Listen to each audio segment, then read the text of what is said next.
Hello, I'm John, KA1TDQ, and I'm going to talk to you about probably the cheapest way to do FM amateur radio satellite operation. Now, when I started out, I had big antenna arrays. I had an ICOM 705, which is a very expensive radio, but let me tell you, it works great for satellite work. It has a spread spectrum display. You can use memory channels for all your Doppler shifts and everything. It's a whiz-bang radio, it works great, but it is pricey. I challenged myself to come up with just the bare bones, but really effective way to do satellite operation. And this is what I've come up with, and I'll go into it in more detail here in a minute, but I've got the latest Quansheng $30 Chinese radio, and a homemade broomstick satellite antenna for 2 meters and 440. Now let me back up a little bit. So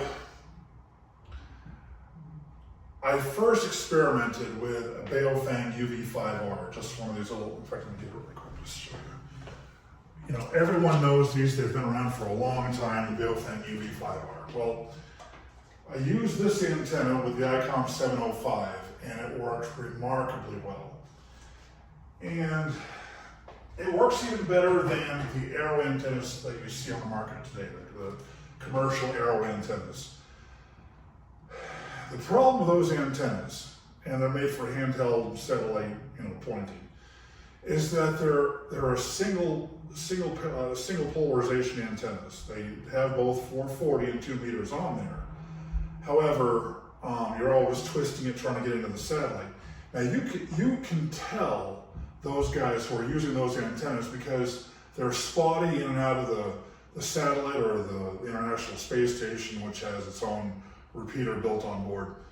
And it makes satellite operation very cumbersome, and it's not enjoyable because you're trying to pick out their call signs and everything. What you want is what's called armchair copy. You're solid into it, it's like a local repeater. You're solid into the satellite, they can hear you, you can hear them, and that's when it's done professionally, quite honestly. So I was using this antenna. This does use dual polarization and the whole 9 yards. And it's homemade, you don't have to twist it, you just point, and there it is. You know, there's no trying to figure out if you're coming through the satellite or not. So,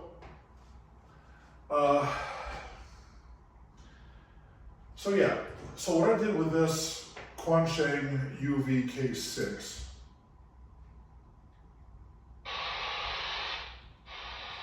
this is the, it's far away, but anyway, it's a $30 radio. You can buy them easily on eBay.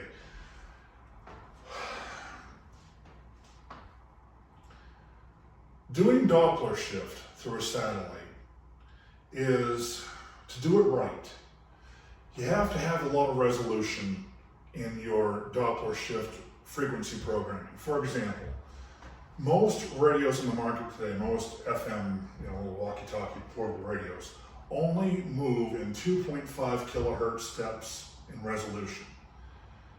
What I liked about the ICOM 705 is you can turn that down to 1 hertz, and you can fine-tune your Doppler shift corrections to the nans, basically.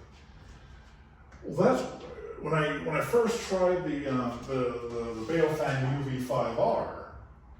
That only does that 2.5 kilohertz resolution. But additionally, the receiver's pretty weak on that.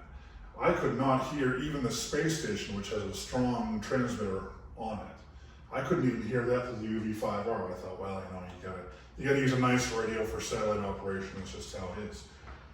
When these Quanshengs came out, I thought, let me just try those, because they've got an upgraded chip in it and everything, and it even has a spread spectrum display on it if you update the firmware. And when you update the firmware, you can fine-tune that the frequency steps down to 10 hertz, which is amazing. So I thought, let me give one of these a try. I tried that Quansheng through the space station repeater. Man, it came through great. He could hear me, I could hear him. It was whiz-bang. So those little Quanshengs are it. when you get them from the box, they're just like a regular Bayo thing. They only move in 2.5 kilohertz steps in their resolution. When you update the firmware, it'll do, I have my Doppler corrections down to 10 hertz. And I'll explain to you a little bit about how I have this set up. So this antenna, just to brag on this, so it's a nice little beast. I call it my weapon. So it has dual polarization, 2 elements on 2 meters, and 6 elements on 440. And I have them, in the 90-degree plane, so there's no twisting. It's just, you don't need to twist. Polarization diversity. And the duplexer is right here. So the antenna, the 2 meter plugs in here, the 440 plugs in here. You have one coax going out to your radio. And that's pretty straightforward. I did add on a preamp right here.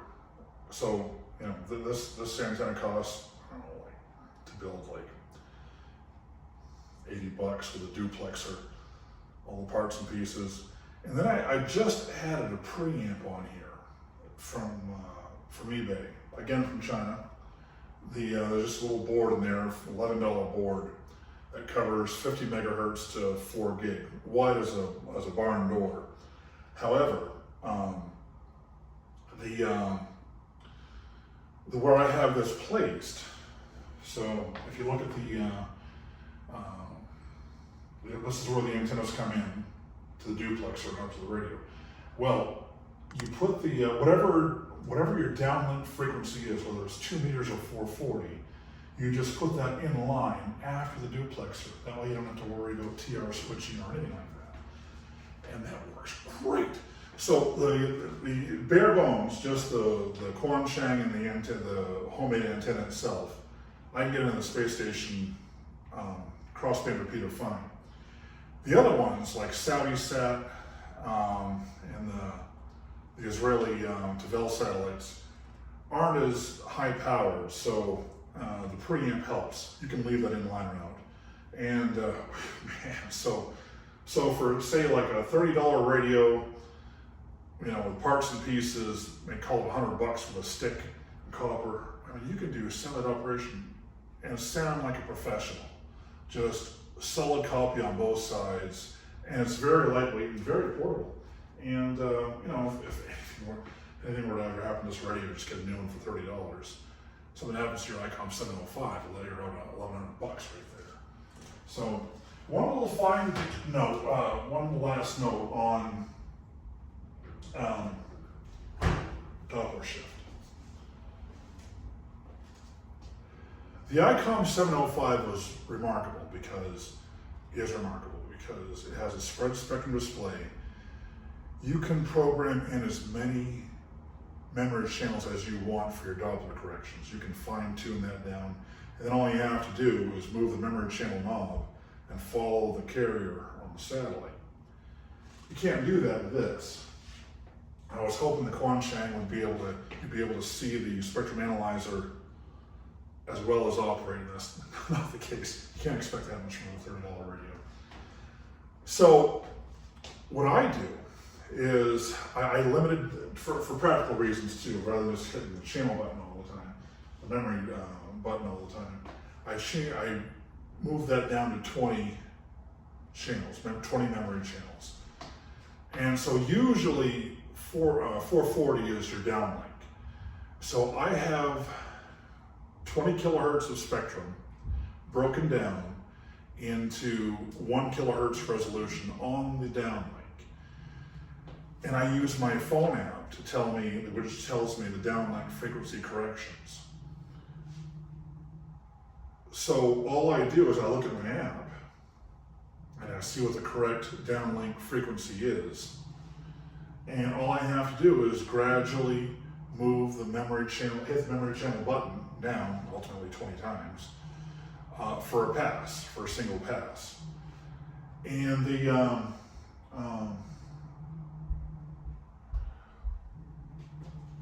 what that does is it ensures that not only do you have a superb signal going up to the satellite with a dual polarization antenna, but you're also dead nuts on for the Doppler correction.